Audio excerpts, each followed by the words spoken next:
What's up, Love Chris? to. Hey, so first question, Jake, I heard that the movie kind of originated with you seeing the original Danish version at Sundance. And I was just wondering, what was it about the movie that made you want to jump into a remake? Because it was a great role for you. It really was. Well, I think part of it is that I come from my inspiration comes from the theater in a lot of ways, that I'm used to watching, transposition of ideas through different performances and different characters. And I feel like there's when something is as beautifully done as the original was, that there's an opportunity, particularly when you change context culturally, socially, politically, it brings up different ideas, important ideas that I think are necessary for a culture to, be exposed to. So to me, I just went, I felt something in my bones. I can't really explain to you exactly what it was, except I felt like I needed to be in there too somehow. And so we got the rights for the original film, and we started to develop it. And a few years passed, and it was a bit advantageous, and all the horrific things going on in the past 2 years, to make a very contained movie. It was just perfect timing in a lot of ways for something like this. And I sent it to Antoine, and I said, "Hey, you got 10 days free?" He said, "Yeah." And so we went off and made the movie. It was almost that simple, if only. Almost. We're Almost. we're such Antoine, we're such massive fans of yours at Joe Blow. Like you're really one of my favorite directors. And like I'm a big fan of yours all the way back to Replacement Killers. But okay, so I got to ask you though, with the movie only shooting in 10 days, and I'm assuming during lockdown, right, during COVID, is it true that you guys were never really in the same room together? Because that blew my mind when I read that. Yeah. We were at the height of the pandemic, and I was on protocol because I was around someone that was positive, and so Oh. it was a few days before we were going to film. I think about a week before we were going to film, and that's like 10 days protocol. And we came up with the idea of a van that we found. It was like we kind of designed it sort of like a jet. We had monitors and computers and everything is inside, and we hardwired it from the studio.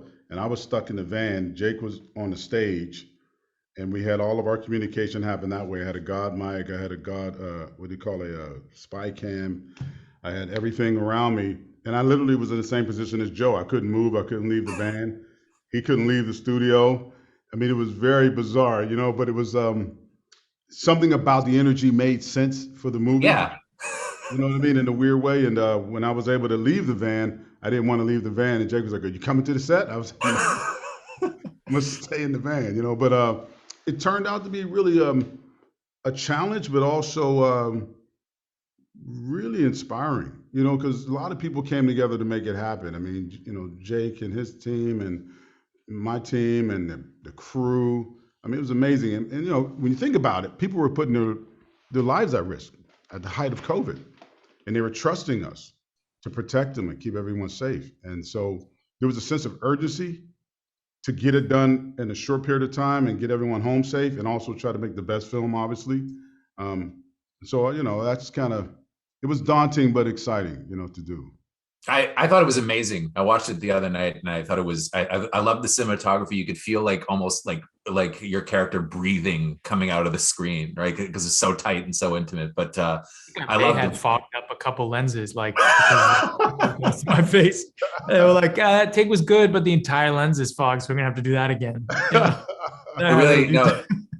Like I found it incredibly compelling. So thank you very much, guys. I appreciate your time. Thank you, Chris. Be well, man. Thank you so much.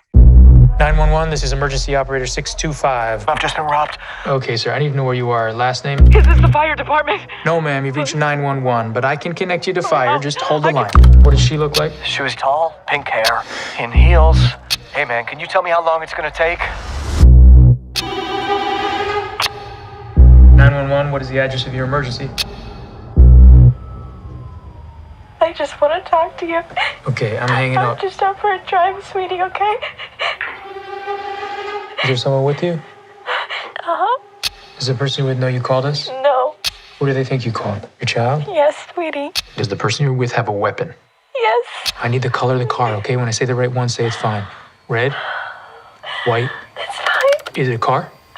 No, man. No, just yes or no. Just yes or no answers, Emily. I'm sorry, I have to hang up. Give me the phone right now. I'm gonna die. I have a woman who's been abducted. What are we looking for? A white van. That's not enough. Come on! I just talked to your mommy. She's gonna be okay. You promise? I promise. You have air support available? Negative. Air support is grounded due to fire weather. There is a scared little girl whose mother has been abducted. I need a better location. I'll get it. How will you get it? I know Emily is with you. Where are you going? What's going on? Oh my god. Really, PD? We need medical immediately. What's going on? Whoa. You have your seatbelt on? No, Is Henry? Come on. no. Put yours on. Now listen.